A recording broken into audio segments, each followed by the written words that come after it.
올 들어 반도체 산업이 부진할 것이란 우려 섞인 목소리가 꾸준히 나왔지만 생산과 수출량은 최대 호황을 누린 지난해를 넘어선 것으로 나타났습니다. 한국과 미국 중앙은행이 연이어 기준금리를 내렸지만 국내 채권 시장 금리는 크게 하락하지 않을 것이란 전망이 나왔습니다. 정부가 지난 6월 민간택지 분양가 상한제 도입을 공론화한 뒤 서울 강남 3구에서 법원 경매로 나온 아파트들이 감정가보다 비싸게 낙찰되는 사례가 이어지고 있습니다. 한 달여 만에 2,100포인트를 넘어선 코스피가 연말까지 2,200선에 닿을 수 있을지 시장에 관심이 몰리고 있습니다. 센 뉴스 플러스 시작합니다.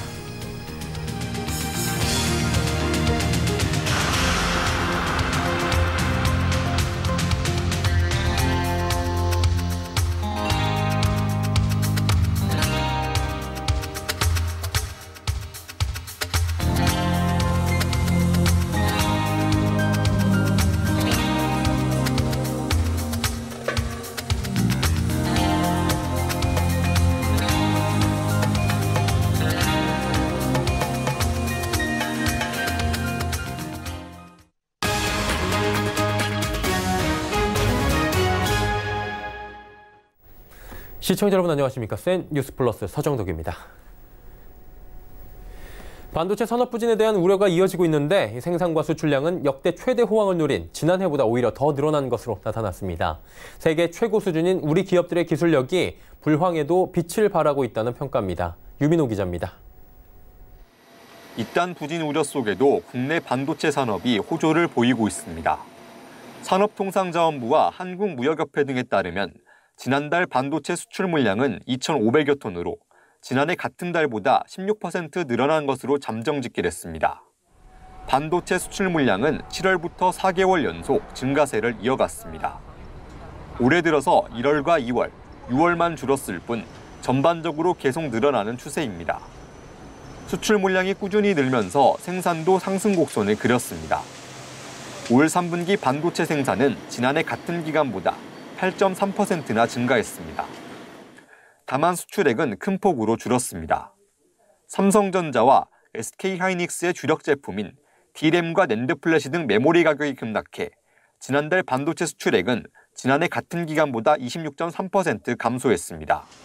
하지만 이는 글로벌 메모리 반도체 시장에 슈퍼 호황이 시작됐던 2017년의 같은 기간보다 많은 수치입니다. 최근 가격 급락세가 진정 국면에 접어든 만큼 내년에는 수출액도 올해보다 큰 폭으로 늘어날 것으로 보입니다. 업계 관계자는 일본의 수출 규제로 불확실성이 커지면서 수요 업체들이 물량 확보에 나선 게 영향을 미친 듯하다며 우리 기업의 기술이 세계 최고 수준이기 때문에 대체가 어렵다는 점은 불황기에도 결정적인 경쟁력이라고 말했습니다. 서울경제TV 유민호입니다. 한국은행이 10월 금리 인하를 단행하고 얼마 되지 않아 같은 달 미 연준도 세 번째 금리 인하에 나섰는데요. 그럼에도 국내 채권 시장 금리는 상승세를 지속하는 모습입니다. 전문가들은 이를 일시적 반등으로 보고 당분간 더 이상의 하락은 쉽지 않을 것으로 전망했습니다. 고현정 기자가 전해드립니다. 한국은행 기준금리를 현재 1.50%에서 1.25%로 인하하여 통화정책을 운용하기로 결정하였습니다. Today, we decided to lower the interest rates for the third time this year. We took this step to help keep the U.S. economy strong in the face of. 지난달 한국과 미국이 기준금리를 연이어 인하했지만 국내 채권 시장 금리는 오름세를 이어가고 있습니다. 금융투자협회에 따르면 지난 1일 서울 채권 시장에서 국고채 금리는 일제히 상승했습니다. 3년 만기 국고채 금리는 전거래일보다 0.1bp 오른 연 1.467%에 10년물은 0.4bp 오른 연 1.732%의 장을 마감했습니다. 이는 최근 글로벌 유동성이 확대되고 미중 무역 협상 진전 등으로 위험자산 투자 심리가 회복되면서 채권 수요가 약해졌기 때문으로 풀이됩니다. 전 세계에서 가장 안전한 자산으로 꼽히는 달러가 약세를 보이고 안전자산으로 분류되는 채권에서도 자금이 빠져나가는 등 위험자산 선호 현상이 조금씩 커지고 있다는 겁니다. 특히 전문가들은 시장에서 기준금리 인하 가능성을 먼저 반영해 지난 8월까지 금리가 크게 내린 데 따른 단기적인 반등이라며 당분간 큰 폭의 하락은 어려울 것으로 내다보고 있습니다. 즉 연초부터 미국 기준금리 동결과 인하 기대, 장단기 금리 역전에 따른 경기 침체 우려 등으로 일방적인 금리 하락이 이어진 데 따른 피로감이 영향을 줬다는 겁니다. 국고채 3년물 금리는 올 초 1.802%에서 지난 8월 사상 최저 수준인 연 1.093%까지 떨어졌는데 지난 1일 현재 올해 하락폭의 절반 정도를 되돌렸습니다. 10년물 역시 연초 1.948% 수준에서 지난 8월 사상 최저치인 연 1.172%까지 내렸다가 소폭 올랐습니다. 서울경제TV 고현정입니다. 온라인을 통해 해외 물건을 직접 구매하는 직구에서도 일본 불매운동의 영향이 뚜렷하게 나타났습니다. 매 분기 증가하던 일본으로부터의 직구 거래액이 지난 3분기에는 크게 줄어들었습니다. 통계청 자료에 따르면 지난 3분기 일본 직구 거래액은 472억 원으로 전분기와 비교해 25.9%나 급감했습니다. 통계청 관계자는 일본 직구액 감소는 지난 7월 일본의 수출 규제에 따라 촉발된 불매운동이 영향을 미쳤다고 풀이했습니다. 한편 온라인 해외 직접 판매액은 고고도 미사일 방어체계 즉 사드 여파로 감소했던 중국인 관광객이 다시 늘어나며 역대 최대치를 갈아치웠습니다. 정부가 민간택지 분양가 상한제 도입을 공론화한 뒤 이른바 강남 3구로 불리는 강남 서초 송파구에서 법원 경매로 나온 아파트들이 감정가보다 비싸게 낙찰되는 사례가 잇따르고 있다고 합니다. 보도에 이하라 기자입니다. 강남권 3구의 법원 경매로 나온 아파트 낙찰가율이 7월에 101%로 올해 들어 처음으로 100%를 넘겼습니다. 시기상으로 보면 6월 하순 김현미 국토교통부 장관이 민간택지 분양가 상한제 도입을 공론화한 직후입니다. 정부가 시행 방침을 발표한 8월에는 강남권 3구의 법원 경매 낙찰가율이 104.4%로 더 높아졌고 9월에는 106.3%로 올해 들어 최고치를 기록했습니다. 지난달 104.6%로 소폭 하락하긴 했지만 정부가 분양가 상한제 도입을 언급한 직후부터 4개월 연속 강남 지역에서 나온 법원 경매 물건의 고가 낙찰이 속출한 겁니다. 강남권 재개발 재건축 사업이 중단되거나 지연되고 그에 따른 공급 감소로 가격이 더 오를 것이라는 기대 심리가 반영된 것으로 보입니다. 지난달 강남권 3구 아파트 법원 경매에 참여한 평균 응찰자 수는 12명으로 올 들어 가장 많은 것으로 집계됐습니다. 시세보다 저렴한 감정가로 경매 시장에 나온 물건에 응찰자가 몰리면서 낙찰가율도 오르는 것으로 분석됩니다. 최근 강남권 아파트 법원 경매 특징은 1회 입찰 때 응찰자가 없어 유찰된 뒤 최저 매각가가 20% 떨어진 2회 입찰에 응찰자가 몰리지만 결국 1회 최저 매각가보다 높은 가격에 낙찰되는 패턴이 반복된다는 점입니다. 지난달 22일 2회차 입찰에서 낙찰된 서울 서초구 잠원동 신반포 17차 아파트의 전용 면적 80.4제곱미터 경매 입찰에는 22명의 응찰자가 몰렸습니다. 낙찰가는 1회 최저 매각가보다 3억 2,888만 원 오른 21억 6,888만 원이었습니다. 올해 들어 1회 입찰에서 응찰자가 없어 유찰된 뒤 1회 최저 매각가를 넘겨 낙찰된 강남권 3구의 아파트 사례는 총 14건에 달했습니다.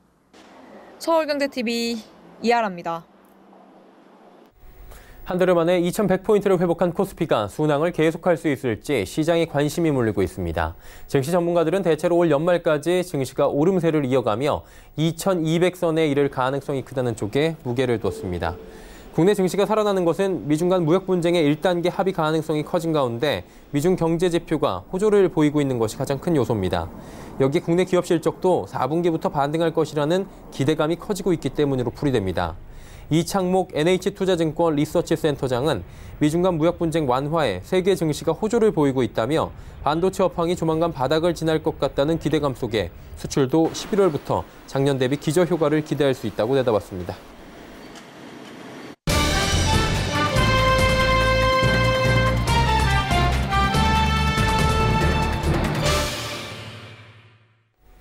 지난주 뉴욕 증시가 사상 최고치를 기록하는 등 상승세를 보이고 있는 가운데 국내 증시도 긍정적 흐름을 이어갈 전망입니다. 특히 미중 간 무역 협상에 대한 기대감이 커지고 있는 상황입니다. 자, 이번 주 증시 흐름 어떻게 될지 증권부 양한나 기자와 함께 이야기 나눠봅니다. 어서 오세요. 안녕하세요. 예, 오랜만에 2100선 회복했어요. 오늘 시황 어땠는지 먼저 짚어줄까요?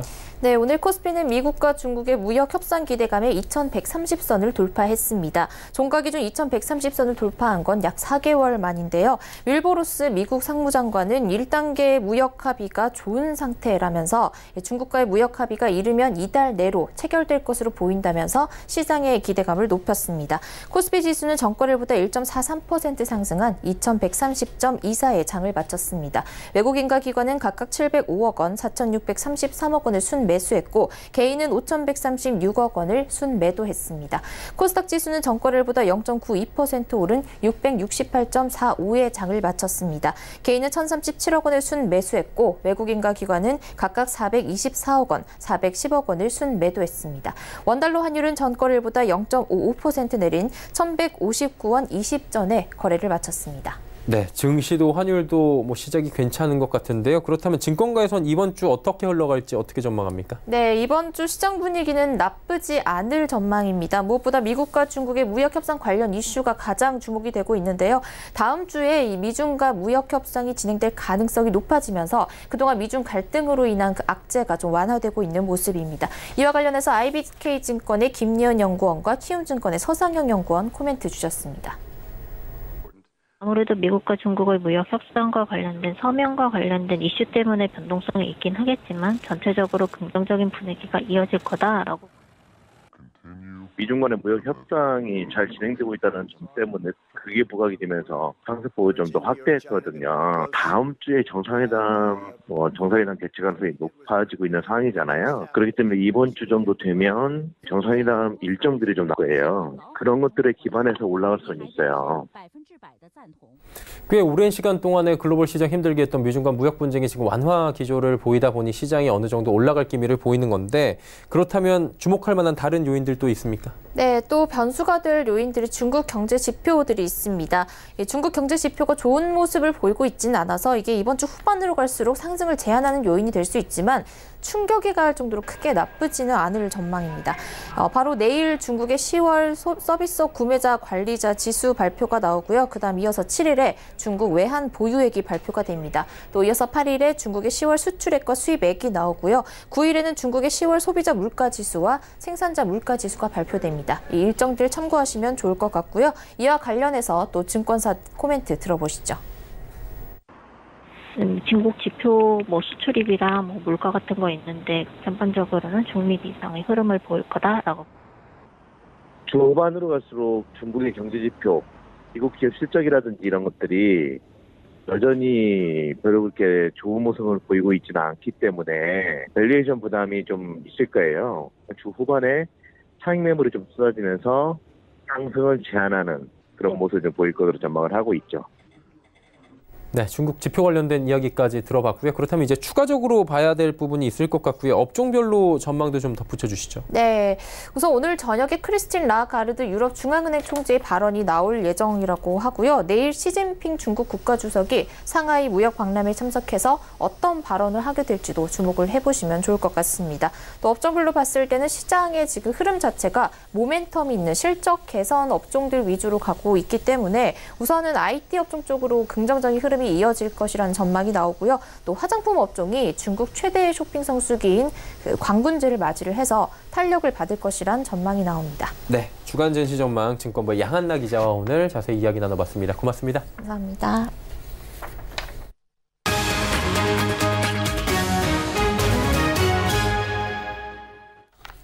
정부가 국민의 노후 생활 안정을 위해 주택연금 가입 문턱을 대폭 낮출 것으로 보입니다. 정부 당국에 따르면 주택연금의 가입 하한 연령을 기존 60세에서 55세로 낮추는 방안을 유력하게 검토 중인 것으로 알려졌습니다. 또 주택가격 요건 기준선인 시가 9억 원 이하를 높이는 방안도 현재 국회에서 논의 중입니다.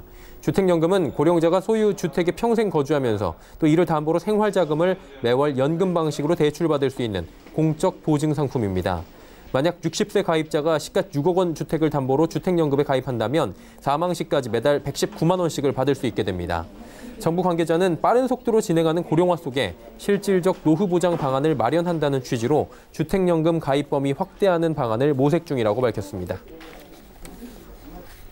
승합차 호출 서비스 타다에 대해 혁신적 신사업이라고 생각하는 여론이 불법 서비스라는 쪽보다 2배가량 많다는 조사 결과가 나왔습니다. 여론조사 전문기관 리얼미터는 CBS 의뢰로 전국 성인 남녀 500명을 조사한 결과 타다에 대해 공유경제 개념에 기반한 혁신적 신산업으로 육성할 가치가 있는 서비스라는 응답이 49.1%를 차지했다고 밝혔습니다. 정당한 자격 없이 택시업계에 뛰어들어 공정 경쟁을 해치는 불법적 서비스라는 응답은 25.7%, 모른다 혹은 무응답은 25.2%였습니다. 이번 조사는 이달 1일 전국 19세 이상 성인 남녀 500명을 대상으로 무선 80%, 유선 20%로 이뤄졌고 표본 오차는 95%, 신뢰 수준에서 플러스 마이너스 4.4%포인트입니다. 관치금융이란 지적을 받아온 제로페이가 새롭게 거듭납니다. 사업 주체가 정부에서 민간인 한국간편결제진흥원으로 이양된 건데요. 이를 통해 소상공인을 돕는다는 본연의 취지를 살리고 부진한 사용률을 높일 계획이라고 합니다. 김혜영 기자가 전해드립니다. 한국간편결제진흥원이 제로페이 운영에 청사진을 제시했습니다. 민간 주도의 운영 관리를 통해 공공인프라로 자리매김한다는 방침입니다. 과거 정부가 경부고속도로를 만들어 다양한 산업의 발전을 이끌었듯이 제로페이라는 금융의 고속도로를 통해 누구나 이용할 수 있는 직불결제 플랫폼을 제공하겠다는 겁니다. 우선 진흥원은 가맹점 확보에 주력한다는 계획입니다. 가맹점이 늘어나야 이를 활용하는 소비자도 증가하고 소상공인들도 실질적인 혜택을 받을 수 있다는 판단입니다. 지금 현재 한 30만인데 가능하면 내년 3월, 늦어도 내년 상반기 안에 한 50만 개 정도 만들 게 1차 목표고요. 한 100만 개 정도를 한 1년 안에 만들 수 있지 않을까 이렇게 보고 있고요. 소상공인들의 어떤 이제 매출 증대나 수수료 절감에도 본격적으로 이제 그때부터는 효과가. 저변 확대를 위해 온라인 신청 후 3일 안에 제로페이 QR키트를 받아볼 수 있도록 도입 과정도 간소화했습니다. 제로페이와 함께 전통시장을 활성화할 수 있는 협력 사업도 진행합니다. 마장동 축산시장과 협약을 맺고 제로페이와 연계된 온누리 모바일 상품권으로 결제하면 10% 할인된 가격으로 소고기를 구매할 수 있는 행사를 진행하는 등 촉진을 유도하고 있습니다. 시장에 약 한 80% 이상 가입돼 있습니다. 찾아오는 고객분들은 10%를 싸게 사고 상인분들은 장사가 좀 잘 되니까 아주 상인분들은 고무돼 있습니다. 또한 서비스 사용 환경 개선에 나서는 등 핀테크 기술의 발전을 꾀한다는 방침입니다. 서울경제TV 김혜영입니다. 태평무는 왕실의 번영을 위해 왕과 왕비가 직접 춤을 춘다는 내용이 담긴 무용입니다. 국가 중요 문화재로 지정됐는데 정작 춤과 노래를 이어갈 국악인들의 무대는 점점 좁아지고 있다고 합니다. 전통의 가치를 굳건히 지키기 위해 은퇴 세대 국악인들이 힘을 합쳤다고 합니다. 정세미 기자가 전해드립니다. 나라의 풍년과 태평성대를 축원한다는 의미의 태평무. 국가 중요 무형문화재 92호 태평무의 이수자인 김보김 남산전통아카데미 이사장의 경쾌하면서도 절제된 발디딤새가 이어집니다. 올해로 3회째를 맞은 2019 대한민국 남산골 은빛축제가 한국문화예술 코호스에서 지난 2일 개최됐습니다. 이번 공연은 무대에 설 기회를 잃어가는 은퇴 세대의 국악인들과 남자 무용수를 주인공으로 마련됐습니다. 시니어들이 어디서 공연할 자리는 없었어요. 그래서 앞으로 이게 국악이 정말 지금 설 자리가 없죠. 지금 대학교에서는 국악과가 지금 무용과가 없어지는 그런 상태래요. 그래서 우리 시니어들이라도 이 전통을 갖다 죽이지 말고 살려보자라는 그런 취지 의도고. 약 3시간 동안 이어진 이번 행사는 중견 예술인들의 태평무와 한량무, 벚꽃춤 등 다양한 공연으로 이루어졌습니다. 이외에도 전통문화의 저변 확대에 공헌한 국수호 감독과 김준수 씨에 대한 시상과 명인에게 전통을 묻다를 주제로 유영대 교수의 강의도 진행됐습니다. 오늘은 이제 그 나무 이것을 가지고 이제 이렇게 여러분들에게 선보이게 됐어요. 이 남무는 앞으로 우리나라의 그 다음을 이어갈 그런 남성들이에요. 그래서 이제 우리는 다시 한번 뭉쳐서 한번 매진해서 전통을 살려보려고 합니다. 제 취지는. 앞으로 국악인은 물론 일반 대중에 풍성한 전통 문화를 제공하는 축제장을 마련한다는 계획입니다. 서울경제TV 정샘입니다.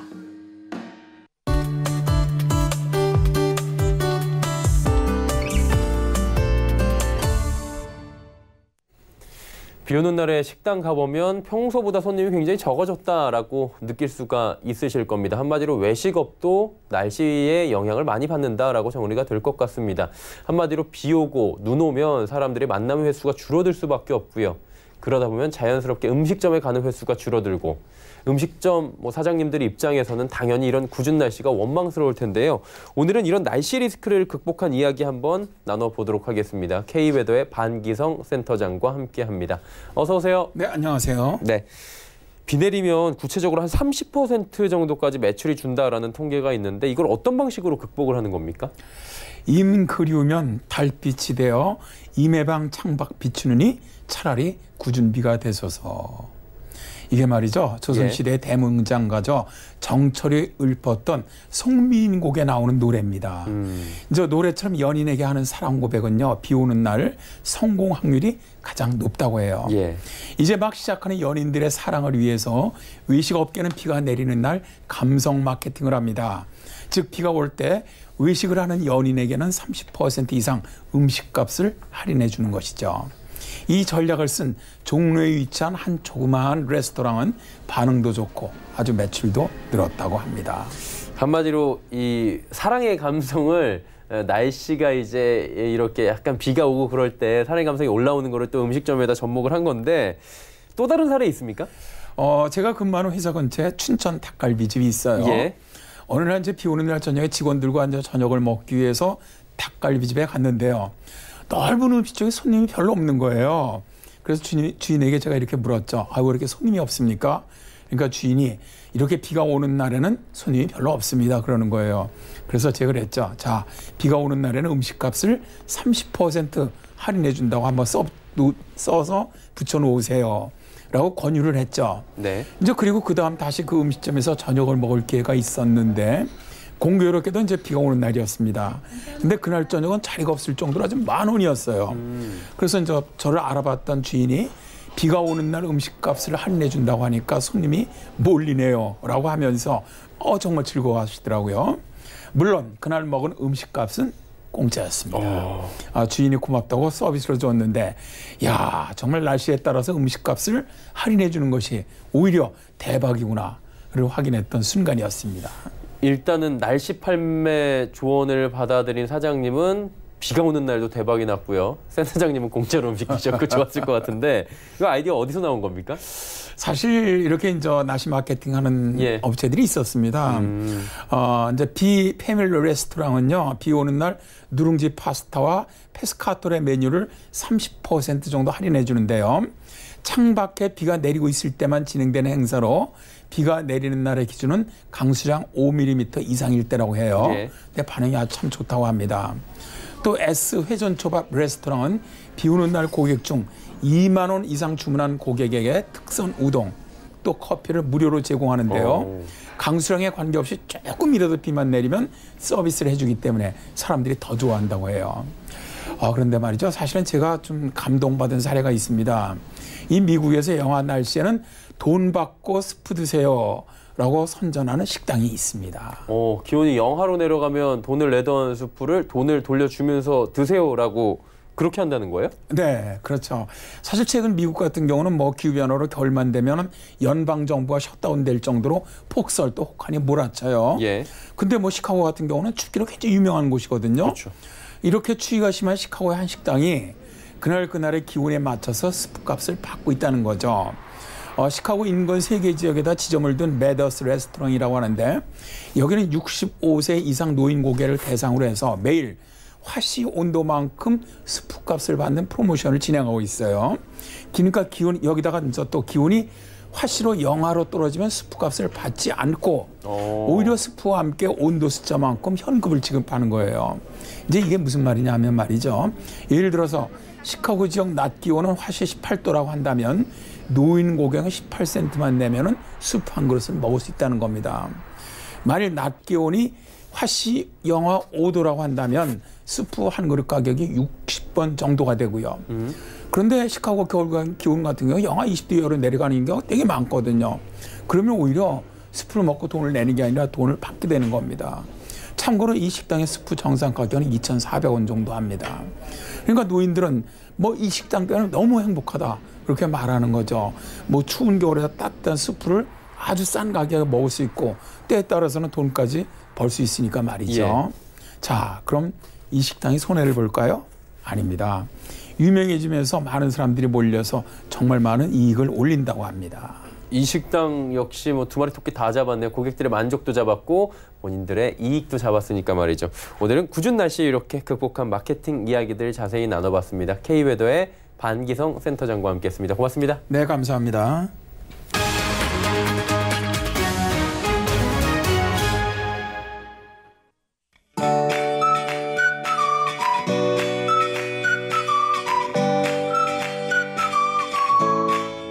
안녕하세요. K웨더 라이프스타일 예보 김단비입니다.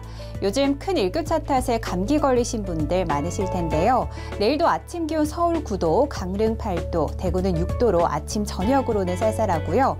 낮 기온은 20도 안팎까지 오르며 일교차가 크겠습니다. 큰 일교차에만 유의하신다면 전국 하늘이 쾌청하게 드러나면서 활동하기 좋겠습니다. 내일 새벽부터 아침 사이 내륙과 산지를 중심으로는 기온이 크게 내려가면서 중부와 일부 남부 내륙은 서리가 내리는 곳이 있겠고요. 강원 산지와 경북 북동 산지에는 얼음이 어는 곳도 있겠습니다. 애써 가꾼 농작물에 피해 없도록 각별히 유의하시기 바랍니다. 내일은 중국 북동 지방에서 다가오는 고기압의 영향을 받겠습니다. 다음은 자세한 지역 변화수입니다. 중부지방은 내륙을 중심으로 아침 기온이 크게 내려가 쌀쌀하겠고요. 낮 기온은 20도를 조금 밑돌겠습니다. 동해안은 대체로 맑은 가운데 속초의 아침 기온 9도, 낮 기온은 20도가 예상됩니다. 남부지방 제주도는 새벽 한때 빗방울이 떨어지기도 하겠고요. 낮 기온은 19에서 21도 분포를 보이겠습니다. 전해상의 물결은 2m 이하로 잔잔하게 일겠습니다. 주 후반에는 동해안을 중심으로 또 한 차례 비 소식이 있고요. 절기 입동인 금요일에는 서울의 아침 기온이 4도 선에 머물며 매우 쌀쌀하겠습니다. 날씨였습니다. 저물가라고 하는데 닭고기 값이 유독 비쌌습니다. 그 이유가 종계사들의 담합 때문인 것으로 드러났습니다. 이런 범법 행위에 대한 과징금 3억 2,600만 원이었다고 합니다. 그런데 이 종계사들이 가격을 부풀려서 더 벌어들인 돈이 3억 원 정도밖에 안 될까요? 이런 담합 소식이 끊이질 않는 건 결국엔 법이 우스워서가 아닐까 싶습니다. 뉴스 마칩니다. 고맙습니다.